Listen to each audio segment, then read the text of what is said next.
Здравствуйте, дорогие друзья! Сегодня в программе «Культура Башкортостана» народная артистка Республики Башкортостан Ольга Шарафутдинова и заведующая литературной частью Башкирского государственного театра кукол города Уфы Диана Гараева. Добрый день! Добрый день!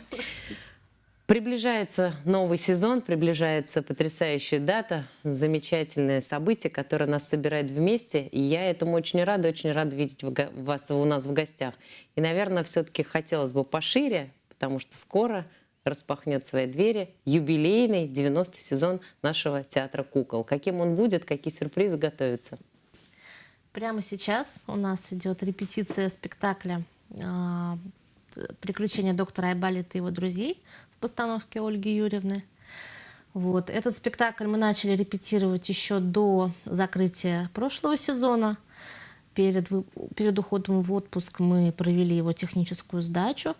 А сейчас уже наводим последние штрихи, готовимся ко встрече со зрителями.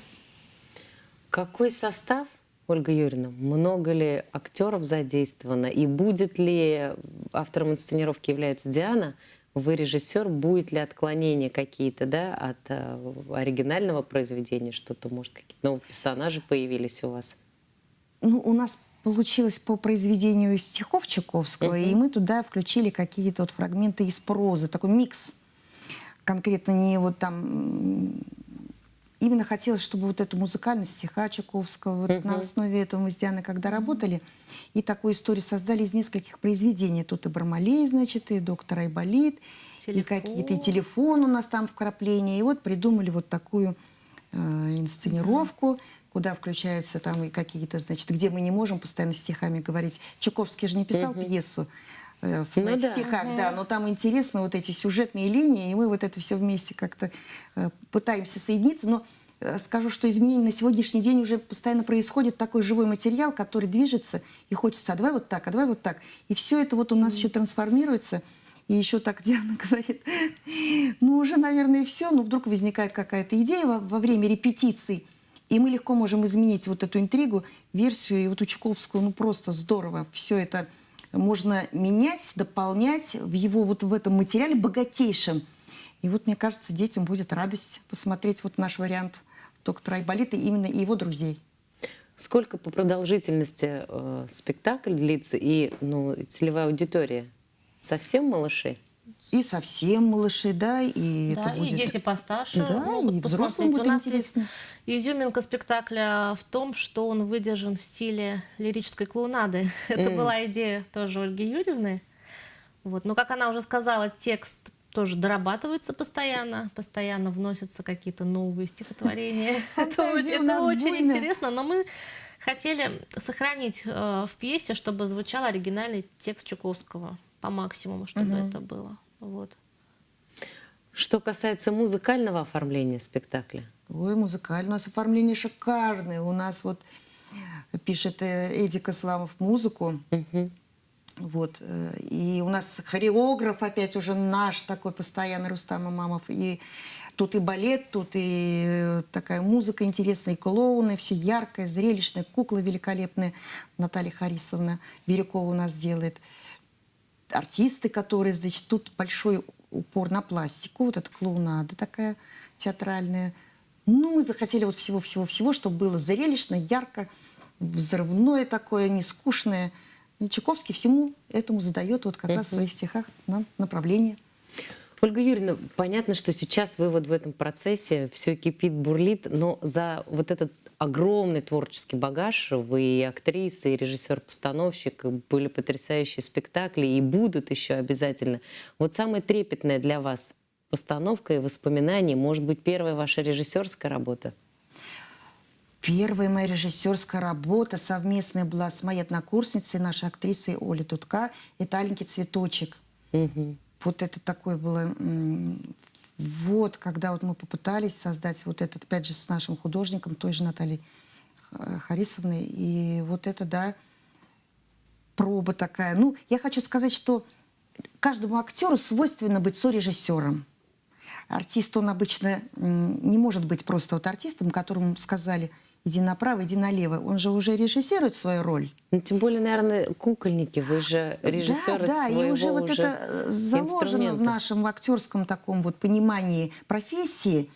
Ну, уже как режиссер, вот первая работа «Аленький цветочек», была великолепная музыка ныне покойного Сергея Серафимовича Миролюбова.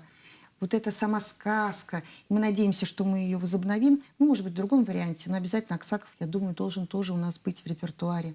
Тем более, что это, будущем. да, наша Да. земляк. Ну, мы ждем. Диана, какие сюрпризы еще? Открываемся с премьеры. Какие сюрпризы готовит юбилейный сезон? Юбилейный сезон, 90-й сезон. У нас будет богат на премьеры. Помимо уже упомянутого Айболита, у нас будет следующая премьера «Кошкин дом», «Незнайка». И в конце года нас всех уже традиционный новогодний спектакль ждет. Традиционная премьера на Новый год. На Новый год мы всегда что-то делаем новое, яркое, интересное. Вот. Так что у нас уже будет как минимум 4 премьеры в этом году. Ну, наверное, нужно как-то подготовить наших телезрителей, что, возможно, после Нового года наступит долгожданный ремонт в театре. Да, Кукол, совершенно и верно. труппа переедет в другое здание, но спектакли будут продолжаться. Спектакли будут продолжаться, да, будем работать на временных площадках. Пусть нас не теряют. Конечно. Я думаю, что мы обязательно еще по этому поводу встретимся и обязательно расскажем, потому что постоянные зрители есть. Они есть постоянные зрители? Есть. Конечно, да. Есть. Да. Причем разных возрастных категорий. Есть, которые совсем маленькие, малыши приходят, годовалые, двухгодовалые. У нас есть цикл спектаклей для самых маленьких. Они постоянно приходят туда, смотрят на малую сцену. Есть, которые постарше, детишки 5-6-летние. Все наши премьеры пересмотрели уже. Каждую премьеру ждут. Ну и взрослые зрители тоже. Потому что есть ходят. спектакли, Да. постановки для взрослых. Ольга Юрьевна, в вашей творческой судьбе самые трогательные, а может быть наоборот, самый неожиданный отзыв от юного зрителя какой-то вы можете припомнить? Ну, Подходит вообще? Вот как? Это сейчас уже, да, очень много постановок, когда вы не работаете за ширмой, да, когда есть непосредственный редкость. контакт, да. Какие впечатления? Подходят ли? Что-то говорят? Может, что-то неожиданное было? У меня были вот в моей именно творческой жизни два таких вот каких-то, даже не два, ну, это было в прошлом, удивительных момента контакта, то есть реакции зрителя на то, что делается на сцене. Непосредственный был раньше, вот как, ну, сейчас тоже время другое, но вот тогда был спектакль «Черная курица», ставил Павел Романович Мельниченко, мой учитель, у нас режиссер, вот. И я играла Алешу, главного героя. И тогда вот сидели, значит, дети, ну, наверное, класс 4, 5, вот это где-то 10-11, наверное, вот так вот лет. И так они это переживали, как я вот почувствовала, тишина в зале была, да, и вот когда Алеша, ну, кто знает произведение, там он придает курицу свою, да, и вдруг мне мальчишки, они так вот, это где-то, ну, там ряд я слышу, кричат, пауза такая выдерживается, да, молчи, молчи, не передавай, молчи, значит, и вот они так, это супер, они думали, вот как в кинотеатре, не говори. Я произношу, значит, предатель, 6, стрелять таких надо. Я до сих пор, я не придумываю, я помню эти реплики из зала, как они меня ненавидели. Вот пацаны вот эти, они так вот смотрели это. Как этот мальчик расстраивался, что вот этот Алеша, стрелять таких надо, да. Но я уж не буду там выразился так, что когда там дальше идет спектакль, я как будто же этого не слышу. В душе радостно, что вот мы попадаем в душу ребенка. Действительно, отвратительный поступок вызывает вот эту эмоцию у этого ребенка.